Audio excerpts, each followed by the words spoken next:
الحمدللہ نحمدہ ونستعینہ ونستغفرہ ونؤمن بہ ونتوکل علیہ ونعوذ باللہ من شرور انفسنا ومن سیئات اعمالنا من یہدہ اللہ فلا مضل لہ ومن یضللہ فلا ہادی لہ ونشہد ان لا الہ الا اللہ وحدہ لا شریک لہ ونشہد ان سیدنا محمدا عبدہ ورسولہ ارسلہ بالہدی ودین الحق لیظہرہ علی الدین کلہ وکفی باللہ شہیدا فصلی اللہ علیہ وسلم تسلیما کثیرا کثیرا کثیرا اما بعد فاعوذ باللہ من الشیطان الرجیم بسم اللہ الرحمن الرحیم یریدون لیطفئوا نور اللہ بافواہہم واللہ متم نورہ ولو کرہ الکافرون هو الذی ارسل رسولہ بالہدی ودین الحق لیظہرہ علی الدین کلہ ولو کرہ المشرکون۔ محترم بزرگوں، دوستو، عزیزوں اور بھائیوں، آپ کو یاد ہوگا کہ ہم نے یہاں پر نبی اکرم صلی اللہ علیہ وسلم کی سیرت مطہرہ پر گفتگو شروع کی تھی، اور گزشتہ جمعہ نبی اکرم صلی اللہ علیہ وسلم کی حیات طیبہ کے ابتدائی 40 سال پر ہم نے ایک نظر ڈالی تھی، اور ان میں اللہ تعالیٰ کی قدرتوں، اللہ تعالیٰ کے احسانات اور نبی اکرم صلی اللہ علیہ وسلم کے لیے بلیسنگز ان ڈسگائز، یعنی وہ چیزیں کہ جو بظاہر بڑی محرومی والی نظر آتی ہیں۔ آپ کا یتیم پیدا ہونا، آپ کو شادی کرنے کے لیے کسی جوان عورت کا، لڑکی کا نہ ملنا، یہ کیا ہیں؟ یہ بظاہر محرومی کی چیزیں ہیں، لیکن میں نے توجہ دلائی تھی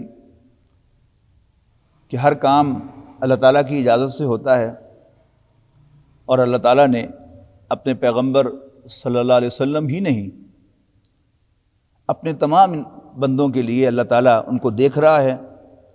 اور ان پر مہربانیاں فرماتا رہتا ہے۔ یہ ہماری کم فہمی ہوتی ہے، ہماری کج عقلی ہوتی ہے کہ ہم ان کو زبان سے بے شک نہ کہیں،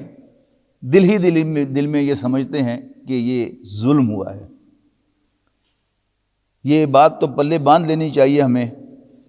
کہ اللہ تعالیٰ ہرگز ہرگز ہرگز ظالم نہیں ہے۔ تو اللہ تعالیٰ کے ہر کام میں کوئی خیر ہوتا ہے، ہر کام اس کے علم میں ہوتا ہے، اس کی اجازت سے ہوتا ہے،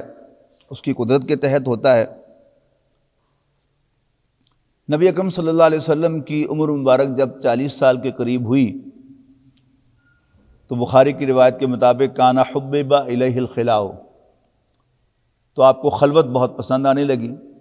وکانا یخلو الی غار الحراء، اور آپ غار حرا میں جا کر خلوت اختیار فرماتے، ویتحنث فیہ، اور اس میں عبادت کرتے۔ اور میں عرض کر چکا ہوں کہ قرآن مجید ابھی نازل نہیں ہوا تھا، نماز کا حکم نہیں آیا تھا، تو آپ کون سی عبادت وہاں فرماتے ہوں گے؟ تو شارحین حدیث نے اس کا جواب دیا ہے کہ آپ کی عبادت کی نوعیت غور و فکر تھا۔ اور پھر میں نے آپ کی 40 سالہ زندگی کو ٹریس کر کے اپنا یہ کنکلوژن آپ کے سامنے رکھا تھا کہ جہاں تک اللہ تعالیٰ کی عبادت کا تعلق ہے، اللہ تعالیٰ کو پہچاننے کا تعلق ہے، مکے کا ایک عام کافر بھی توحید کے ساتھ اللہ تعالیٰ کو خالق کائنات مانتا تھا، بارشوں کا برسانے والا، رزق دینے والا، زندگی اور موت کا مالک، کاموں کی تدبیر کرنے والا مانتا تھا۔ تو نبی اکرم صلی اللہ علیہ وسلم تو شرک بھی نہیں کرتے تھے۔ کوئی آپ کا بڑے سے بڑا دشمن بھی آپ پر یہ انگلی نہیں اٹھا سکا کہ فلاں موقع پر محمد نے بھی صلی اللہ علیہ وسلم کبھی کسی بت کو سجدہ کیا تھا۔ تو اللہ تعالیٰ کے بارے میں غور و فکر، یہ کوئی اتنا سیریس ایشو نہیں ہو سکتا نبی اکرم صلی اللہ علیہ وسلم کے لیے کہ جس کے لیے آپ گھر سے نکل کر بلندی پر جا کر غار میں جہاں سے خانہ کعبہ نظر آتا ہو آپ غور و فکر کریں۔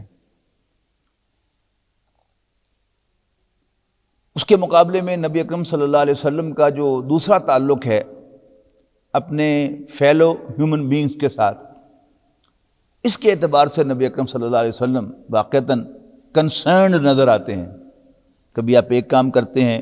تسلی نہیں ہوتی تو پھر دوسرے گوشے میں جا کر خدمت کرتے ہیں، وہاں بھی تسلی نہیں ہوتی تو پھر ایک اجتماعیت میں شریک ہوتے ہیں۔ اور میں عرض کر چکا ہوں کہ ایسی اجتماعیتیں جو ہیں ایک ذہین آدمی کے لیے باعث پریشانی ہوتی ہیں، وہ ڈسٹرب ہوتا ہے اس سے کہ کیا کر رہے ہیں ہم کیا انسانوں کی خدمت کر رہے ہیں یا انسانوں میں بھوکوں کی تعداد بڑھا رہے ہیں، ظلم بڑھتا جا رہا ہے، غربت بڑھتی جا رہی ہے، ہم کیا کر رہے ہیں؟ کوئی اچیومنٹ تو ہماری ہے نہیں۔ تو یہ چیز نبی اکرم صلی اللہ علیہ وسلم کو غار حرا میں لے کے گئی اور وہاں سے نبی اکرم صلی اللہ علیہ وسلم کو سلوشن دیا گیا کہ یہ کام غربت کے خلاف نعرے لگانے، غریبوں کی کوئی پارٹی بنانے، مظلوموں کی کوئی پارٹی بنانے اور ظلم کے خلاف نعرے لگانے اور بھوکوں کو کھانا کھلانے سے نہیں ہو سکتا۔ نو انسانی میں ایک ہی بار ایسا ہوا ہے کہ زکوٰۃ لینے والے موجود نہیں تھے، زکوٰۃ موجود تھی، زکوٰۃ دینے والے موجود تھے۔ یہ کس نظام کے تحت ہوا؟ یہ اسی نظام کے تحت ہوا جس کے قائم کرنے والے حضرت محمد مصطفیٰ صلی اللہ علیہ وسلم تھے، جو غار حرا میں جا کر غور و فکر فرمایا کرتے تھے اور اللہ تعالیٰ نے ان کو راستہ بتایا تھا۔ نمبر 1، اقرأ بسم ربک الذی خلق، پڑھ اپنے اس رب کے نام سے جس نے پیدا کیا۔ پیدا کرنے والا تو مانتے ہو تم سب لوگ اس کو، اب اس کو اپنا رب مان لو، اپنا آقا مان لو اور اس کی ہر بات کو قبول کر لو، اس پر راضی ہو جاؤ اور اس کے سامنے غلامی اختیار کر لو۔ اور دوسرا نقطہ یہ بتایا کہ یہ زندگی کل زندگی نہیں ہے، کلا ان الانسان لیطغی ان رآہ استغنی ان الی ربک الرجعی، نہیں انسان سرکش ہو ہی جاتا ہے اس لیے کہ اپنے آپ کو بے پرواہ دیکھتا ہے کہ کوئی مجھے پوچھنے والا نہیں ہے۔ ان الی ربک الرجعی، اے انسان تجھے اپنے رب کے حضور لوٹنا ہے۔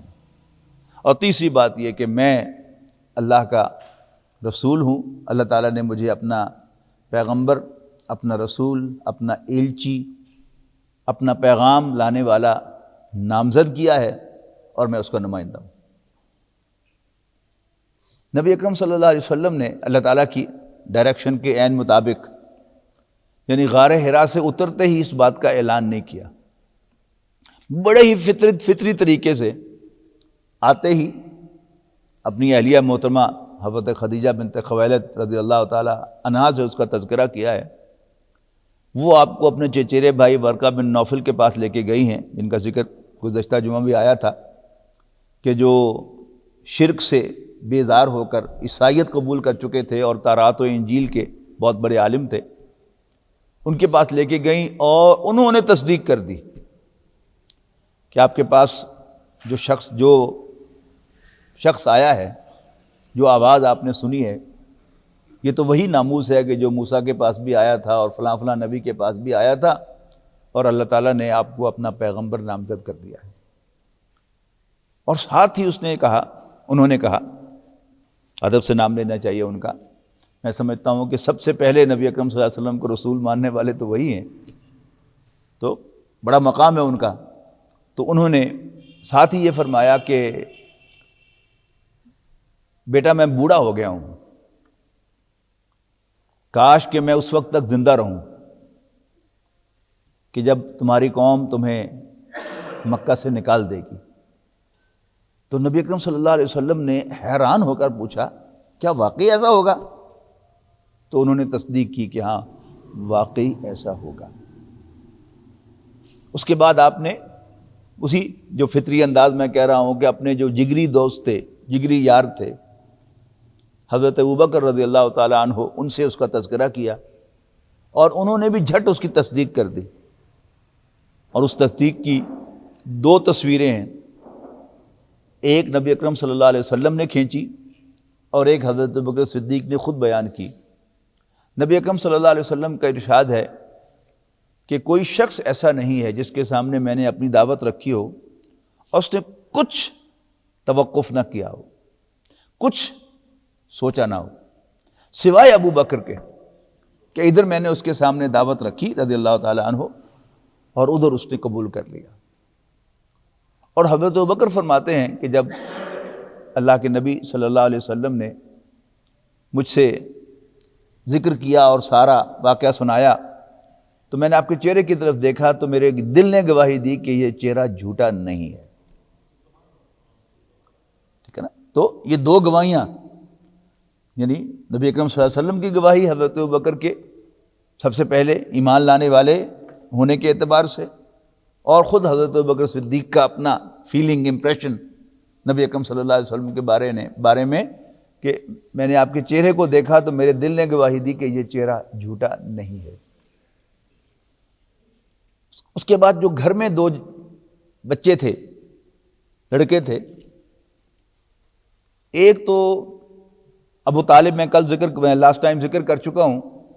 کہ ابو طالب صاحب ثروت انسان نہیں تھے،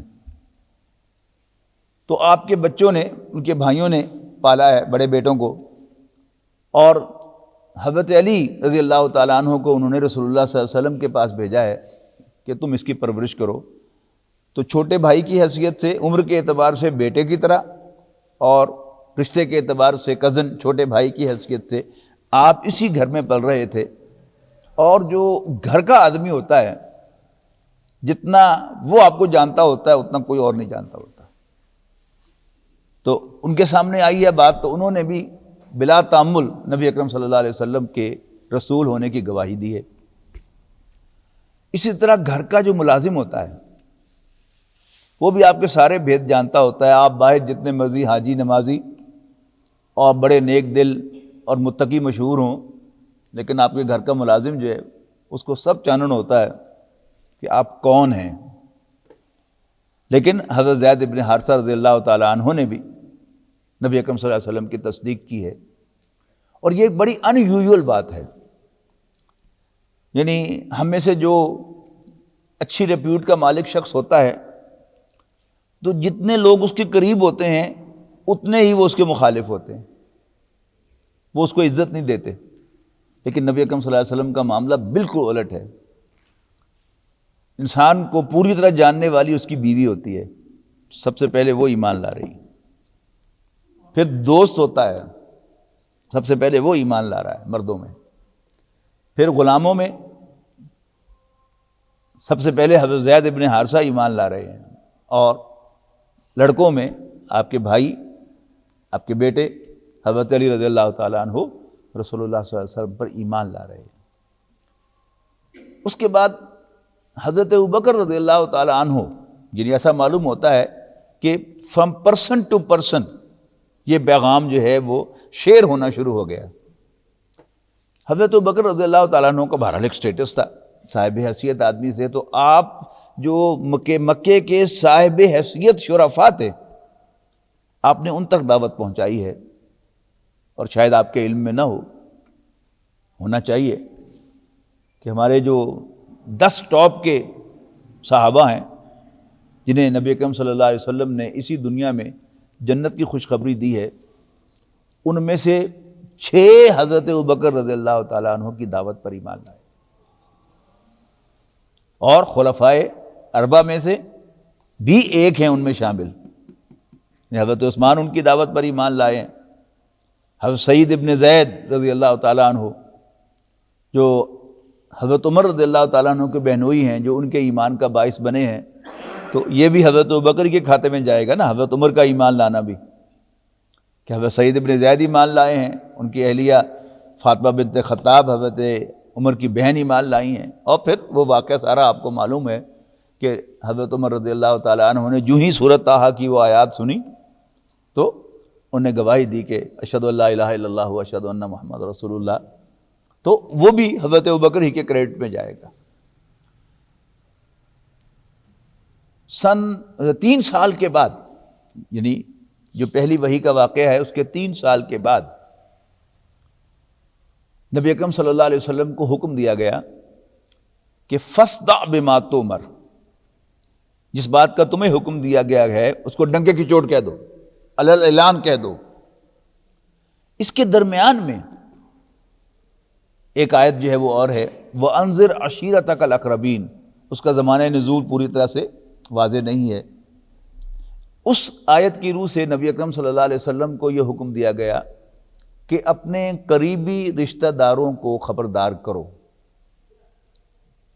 تو نبی اکرم صلی اللہ علیہ وسلم نے حضرت علی رضی اللہ تعالیٰ عنہ، جو میں نے عرض کر چکا ہوں کہ آپ ہی کے پاس رہتے تھے، رشتے کے اعتبار سے کزن، عمر کے اعتبار سے بیٹوں کی طرح تھے، انہیں حکم دیا کہ بنو ہاشم کے کھانے کا انتظام کرو۔ حضرت علی رضی اللہ تعالیٰ نے کھانا تیار کرایا اور بنو ہاشم کو کھانا کھلایا نبی اکرم صلی اللہ علیہ وسلم نے۔ اس کے بعد آپ کھڑے ہوئے اور آپ نے ان کے سامنے دعوت رکھنا چاہی، اپنا تعارف کروانا چاہا۔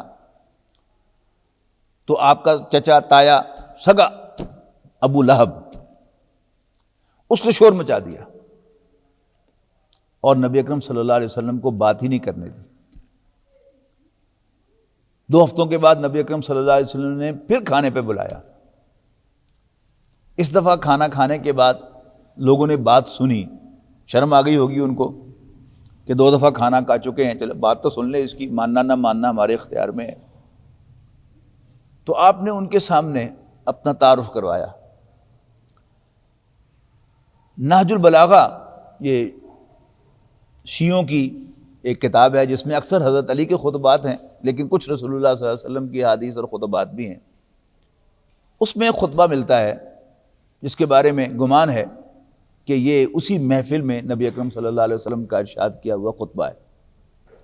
عجیب الفاظ ہیں، بڑے محظوظ ہوں گے آپ اس کو سن کر۔ آپ کھڑے ہوئے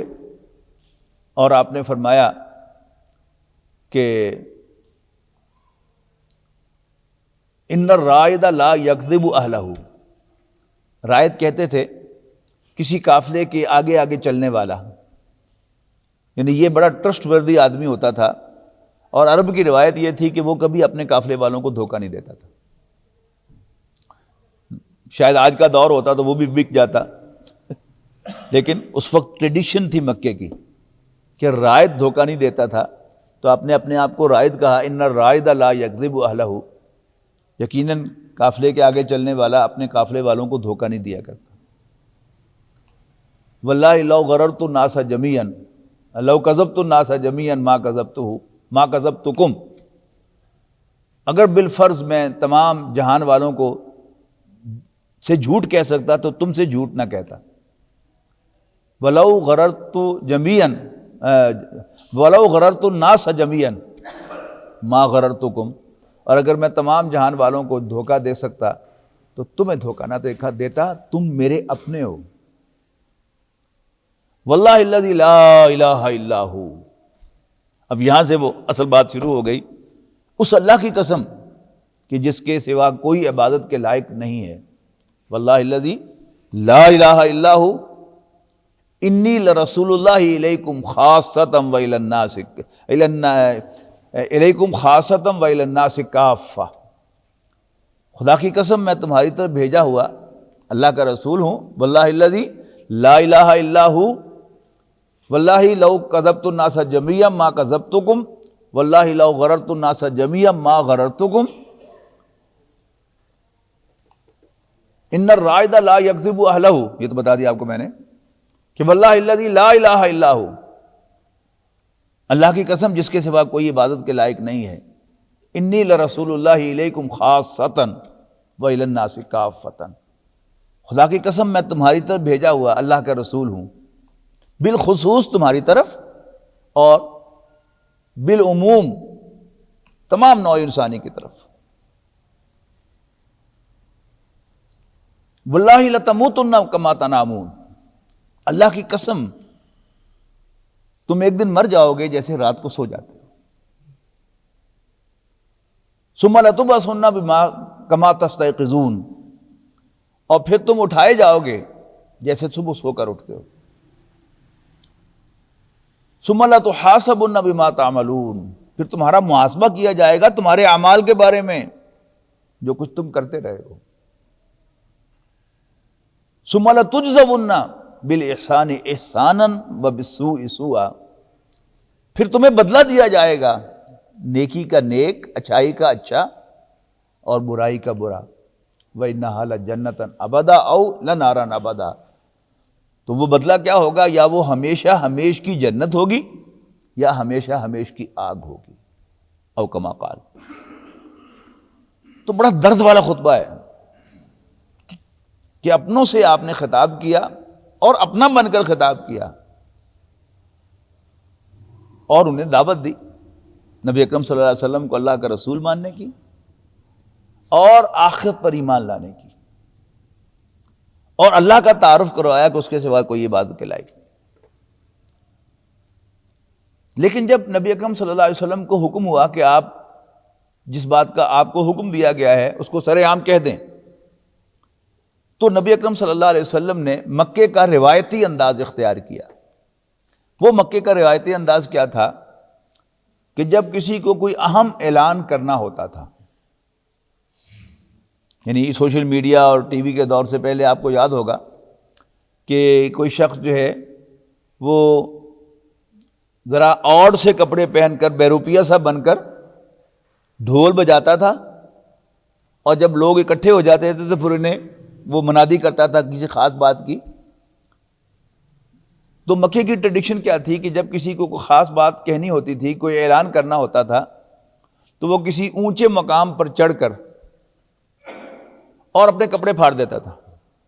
اریاں ہو جاتا تھا تاکہ لوگ متوجہ ہو جائیں. جب لوگ متوجہ ہوتے تھے، قریب آتے تھے اس سے، تو پھر وہ اپنا اعلان جو تھا وہ کیا کرتا تھا. تو نبی اکرم صلی اللہ علیہ وسلم نے اس روایت کا جو ولگر حصہ تھا اس کو نکال دیا. آپ نے کپڑے نہیں پھاڑے، لیکن آپ بلند مقام پر چڑھے کوہ صفا کے اوپر. مکہ مکرمہ کو کی حاضری کی جن حضرات کو بھی توفیق ہوئی ہے، نصیب میں ہوا ہے ان کے مکے جانا، تو خانہ کعبہ جو ہے یہ بالکل نشیب میں ہے، لوور لیول پر ہے، اور ادھر ادھر سارے راستے جو ہیں وہ جاتے ہیں، اور خانہ کعبہ کے ساتھ ہے صفا کی پہاڑی جہاں سے ہم صحیح شروع کرتے ہیں، صفا و مروہ کے درمیان، یہ وہی صفا کی پہاڑی ہے. اس پر نبی اکرم صلی اللہ علیہ وسلم چڑھے اور آپ نے وہی مخصوص نعرہ لگایا کہ جو اعلان کرنے والا لگاتا تھا، وہ تھا وا صباحا، ہائے وہ صبح جو آنے والی ہے. یعنی لوگوں کو خبردار کرنے کے لیے وا صباحا، ہائے وہ صبح جو آنے والی ہے، آپ نے یہ نعرہ لگایا. اور مکے کے لوگ، اہل قریش، وہ اپنے گھروں سے نکل کر کوہ صفا کے سامنے آ کر کھڑے ہو گئے نبی اکرم صلی اللہ علیہ وسلم کے سامنے کہ کیا خاص بات ہے جو آپ کرنے والے ہیں. نبی اکرم صلی اللہ علیہ وسلم نے ان سے پوچھا کہ اگر میں تم سے کہوں کہ اس پہاڑی سے پیچھے کوئی لشکر تم پر حملہ آور ہو رہا ہے تو مان لو گے؟ تو انہوں نے بیک زبان کہا کہ ہاں ضرور مانیں گے، اس لیے کہ ہمیں معلوم ہے کہ آپ جھوٹ نہیں بولتے، آپ نے کبھی جھوٹ نہیں بولا. تو نبی اکرم صلی اللہ علیہ وسلم نے فرمایا کہ تو پھر سن لو، میں تمہیں وارن کرتا ہوں کہ ایک دن تم مر جاؤ گے اور مرنے کے بعد دوبارہ زندہ کیے جاؤ گے اور اپنے رب کے حضور پیش کیے جاؤ گے، اور وہ وہی رب ہے تمہارا جو تمہارا خالق ہے اور میں اس کا بھیجا ہوا رسول ہوں. اب وہی سگا چچا ابو لہب اس نے بکواس کی اور اس نے نبی اکرم صلی اللہ علیہ وسلم کو گالی دی. تبًا لک یا محمد صلی اللہ علیہ وسلم. اس کا اگر میں سادہ ترجمہ کروں پنجابی میں، ٹوٹ پینیا علی ہادہ جب آتا نا، کیا یہ فضول بات کہنے کے تم نے ہنجمہ کیا تھا، وقت ضائع کر دیا ہمارا؟ نبی اکرم صلی اللہ علیہ وسلم کی شان سے فروتر تھا کہ آپ اپنے چکا چچا کو جواب دیتے. تھا تو چچا نا رشتے میں، باپ کی جگہ. لہذا نبی اکرم صلی اللہ علیہ وسلم نے تو جواب نہیں دیا، پھر آپ کے رب نے جواب دیا ہے 30ویں پارے میں، آخری صورتوں میں سے سب کو یاد ہوگی، مجھے حسن ظن ہے کہ تبت یدا ابی لہب وتب. اس نے کہا تھا کہ ٹوٹ پینیا، تو اللہ نے کہا ٹوٹ پین ہاتھ دوویں ابو لہب دے اور ٹوٹ پوے وہ آپ بھی. تبت یدا ابی لہب وتب، یہ پوری صورت جو ہے یہ اس کی کنڈمنیشن میں نازل ہوئی ہے، اور میرے خیال کے مطابق وہ بہت بد نصیب آدمی تھا. نبی اکرم صلی اللہ علیہ وسلم کے مخالفین میں ہم نے جو نام سن رکھا ہے، مجھے کچھ کہنے کی ضرورت نہیں، آپ سب کو جو نام سب سے اوپر یاد آئے گا وہ کون ہے؟ وہ ابو جہل ہے. اس کا نام عمرو بن ہشام تھا، اس کو جہالت کا باپ کہا گیا ہے، نبی اکرم صلی اللہ علیہ وسلم نے کہا ہے، وہ اس کا لقب بن گیا اور اس کی پہچان بن گیا. تو قرآن مجید میں اس کا بھی تذکرہ 2 سے زائد مرتبہ ہے، کم سے کم 2 دفعہ تو یہ تعین کے ساتھ ہے کہ یہ ابو لہب ہے، ابو جہل ہے، لیکن اس کا نام نہیں آیا. بس تھرڈ پرسن میں ارایت الذی ینہی عبدا اذا صلی، کیا آپ نے اس شخص کو دیکھا کہ جو ایک بندے کو نماز پڑھنے سے روکتا ہے؟ وہ 2 واقعات جو پیش آئے تھے کہ نبی اکرم صلی اللہ علیہ وسلم حرم میں نماز پڑھ رہے تھے اور وہ اپنی بیٹھک میں بیٹھا تھا اپنے حواریوں کے ساتھ، تو اس نے کہا تھا کہ ہے کوئی جو چادر کا پھندا ڈالے اس کے دل میں، اس کے گلے میں. دوسرے موقع پر جو اوجری لا کے ڈالے اس کے اوپر. تذکرہ ہے، پھر اور صورتوں کے اندر بھی اس کا تذکرہ ہے، لیکن نام نہیں آیا. لیکن یہ ایسا بد نصیب ہے، نبی اکرم صلی اللہ علیہ وسلم کا سگا چچا ہونے کے باوجود قرآن مجید میں بائی نیم اس کو کنڈیم کیا گیا ہے. اور آپ کو معلوم ہے کہ مغرب کی نماز میں عام طور پر 30ویں پارے کی چھوٹی صورتیں پڑھی جاتی ہیں. اگر یہ اس کو مبالغہ نہ کہیں آپ، تو میں سمجھتا ہوں کہ روزانہ مغرب کی نماز میں ہزاروں مساجد کے اندر سورۃ لہب پڑھی جاتی ہوگی اور لاؤڈ سپیکر کے اوپر اس بدبخت کو کنڈیم کیا جاتا ہوگا. ایسی بد نصیبی کہ اعلانیہ کہا جائے تبت یدا ابی لہب وتب ما اغنی عنہ مالہ وما کسب سیصلی نارا ذات لہب وامرأتہ حمالۃ الحطب فی جیدہا حبل من مسد. اس نے اس موقع پر یہ بکواس کی. تو نبی اکرم صلی اللہ علیہ وسلم نے گریجولی اپنی دعوت کو کھولا. پہلے خاندان میں کھولا، پہلے گھر میں کھولا، اپنے دوست کے ساتھ شیئر کی، پھر خاندان میں کھولا، اور پھر اس کے بعد آپ نے شہر مکہ میں اس کا اعلان فرمایا. نبی اکرم صلی اللہ علیہ وسلم کو خاندان بنو ہاشم کی پروٹیکشن حاصل رہی. یہ میں پچھلے دفعہ تعارف کرا چکا ہوں خاندان کا، کہ ابو طالب خاندان کا سربراہ تھا، اور اللہ تعالیٰ نے اس کو خوب کھڑا کر کے رکھا اور اس نے سب کا مقابلہ کیا، لیکن نبی اکرم صلی اللہ علیہ وسلم کے پاس کسی کو پٹکنے نہیں دیا. باقی جو تو تھے بڑے صحابہ، یعنی جو خود خاندان میں حیثیت کے مالک تھے، ان پر تو ان کا خاندان بھی تشدد نہیں کر سکا اور کوئی اور شخص بھی ان پر دستاویزی نہیں کر سکا. لیکن 2 طبقات بہت بری طرح سے تشدد کا نشانہ بنے. ایک نوجوان، یعنی شریف گھرانوں کے، اونچے گھرانوں کے نوجوان، کہ جو اپنے والدین کے، اپنے چچاؤں کے انڈر انفلوئنس تھے، جس پر بس چلا اس نے ان پر تشدد کیا. حضرت عثمان رضی اللہ تعالیٰ عنہ کو ان کے چچا نے ایک صف کے اندر لپیٹ کر دھونی دے دی. ایون حضرت ابوبکر رضی اللہ تعالیٰ عنہ کو ان کے والد نے مارا، والد حیات تھے ان کے، مارا. اسی طرح حضرت مصعب بن عمیر رضی اللہ تعالیٰ عنہ پر تشدد ہوا. حضرت مصعب بن عمیر رضی اللہ تعالیٰ عنہ بھی ایک صاحب حیثیت گھرانے کے چشم چراغ تھے. آپ کے والد کا انتقال ہو چکا تھا اور آپ کا چچا آپ کو پال رہا تھا، لیکن اس میں کوئی کسر اس نے نہیں چھوڑی ہوئی تھی پالنے میں. آپ کو بہترین لباس پہناتا تھا اور ان کا لباس شام سے سل کے آتا تھا. جیسے جواہر لال نہرو کے بارے میں آپ نے سن رکھا ہوگا کہ انڈیا کی سب سے زیادہ ایرسٹوکریٹ فیملی کا سے تعلق تھا، اور جب تک انہوں نے کانگریس کے زیر اثر کھدر پہننا شروع نہیں کیا تھا تو ان کا سوٹ پیرس سے سل کے آتا تھا.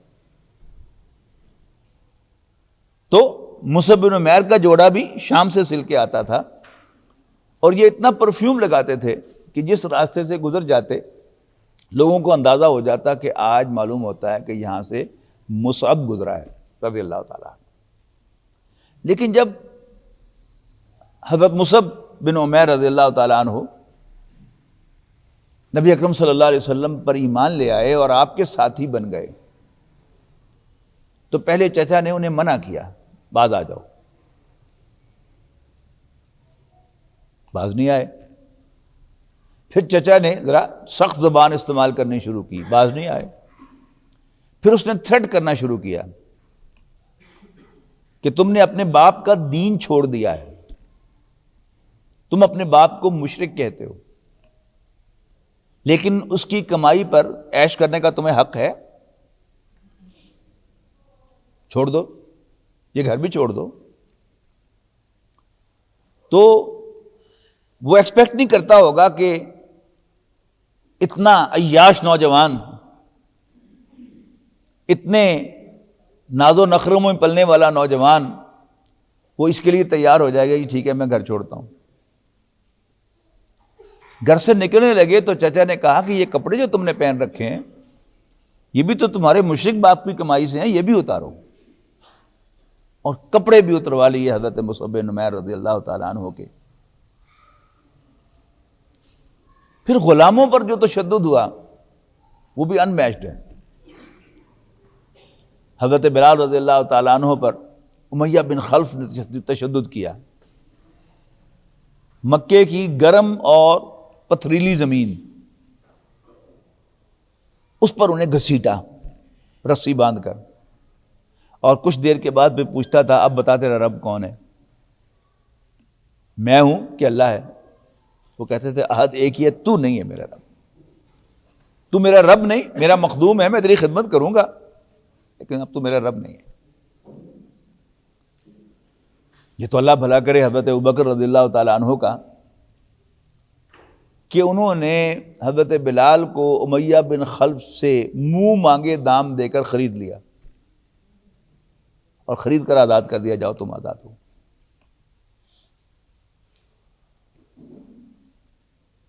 اسی طرح حضرت خباب بن ارد رضی اللہ تعالیٰ عنہ ایک صحابی ہیں،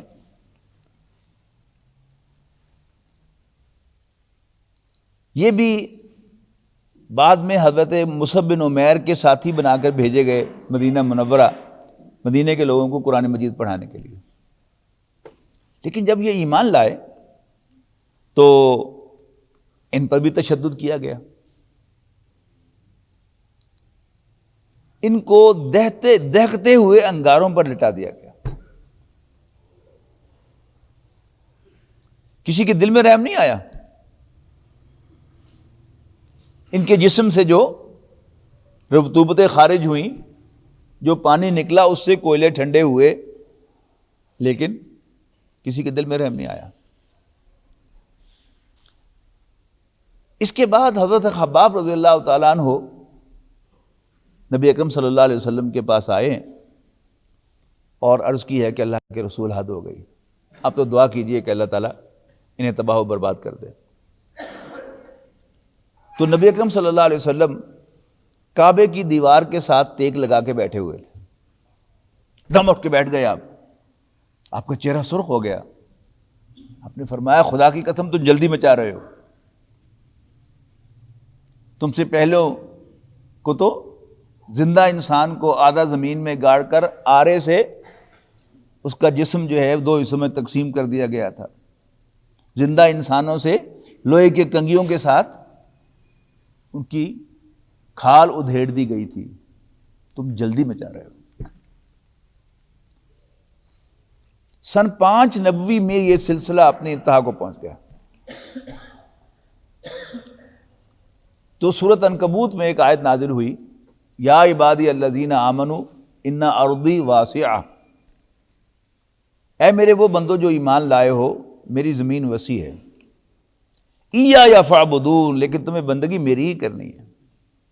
یہاں ممکن نہیں تو وہاں چلے جاؤ، وہاں ممکن نہیں تو وہاں چلے جاؤ، ادھر ممکن نہیں تو ادھر آ جاؤ، ایایا فاعبدون، بندگی میری ہی کرنی ہے۔ تو نبی اکرم صلی اللہ علیہ وسلم نے صحابہ کرام جو تشدد کا شکار ہو رہے تھے انہیں اجازت دے دی کہ وہ حبشہ کی طرف ہجرت کر لیں، ہجرت کر جائیں، اس لیے کہ یہ اندازہ تھا کہ وہاں کا جو حکمران ہے نجاشی، وہ بڑا شریف آدمی ہے اور وہ تمہارا شاید کچھ خیال رکھے۔ تو پہلی ہجرت جو تھی وہ حبشہ کی طرف ہو گئی۔ قریش نے پیچھا کیا اور نجاشی کے دربار میں پھر اس کی شرافت تھی کہ اس نے قریش کے وفد کی موجودگی میں ہجرت کرنے والے صحابہ کو بھی طلب کر لیا۔ حضرت جعفر طیار رضی اللہ تعالیٰ عنہ وہ مسلمانوں کی طرف سے انہوں نے نمائندگی کی، اور ابو سفیان گئے ادھر سے قریش کی طرف سے پروزیکیوٹ کرنے کے لیے، اور کہا کہ ہمارے کچھ بھگوڑے جو ہیں وہ آپ کے پاس آ گئے ہیں، آپ انہیں ہمارے حوالے کریں۔ تو اس نے کہا ہاں بھائی تم کیا کہتے ہو؟ تو حضرت جعفر طیار نے کہا کہ ہم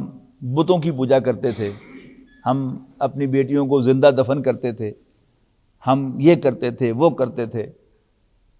اللہ کے ایک بندے محمد صلی اللہ علیہ وسلم نے ہمیں ہدایت کا راستہ دکھایا، اللہ تعالیٰ نے انہیں اپنا رسول بنا کر بھیجا تھا۔ یہ ساری تقریر بڑی طویل اس نے کی۔ تو نجاشی نے کہا کہ نہیں، ابو سفیان کو جواب دیا کہ نہیں، میں ان کو چھوڑ نہیں سکتا۔ ابو سفیان نے ایک اور حملہ کیا، تو اس نے کہا کہ ذرا پوچھو نا ان سے یہ تمہارے خدا عیسیٰ کے بارے میں کیا تصور رکھتے ہیں۔ نجاشی نے جعفر طیار سے کہا کہ ہاں بھائی۔ تو حضرت جعفر طیار رضی اللہ تعالیٰ عنہ نے سورہ مریم کی آیات پڑھ کر سنائی، جس میں حضرت عیسیٰ علیہ السلام کی پیدائش کا تذکرہ ہے، ان کا ماں کی گود سے بولنے کا تذکرہ ہے، ان کے اور معجزات کا تذکرہ ہے، ان کا یہ کہنا انی عبداللہ، میں اللہ کا بندہ ہوں، آتانی الکتاب وجعلنی نبیہ، اللہ تعالیٰ نے مجھے کتاب عطا فرمائی ہے اور مجھے نبی نامزد کیا ہے۔ یہ ساری آیات سنائیں تو نجاشی نے ایک تنکا وہاں سے اٹھا کر، بادشاہ کے دربار میں کوئی بڑا تنکا تو نہیں ہوگا، کوئی شاید کوئی ایسا تنکا جو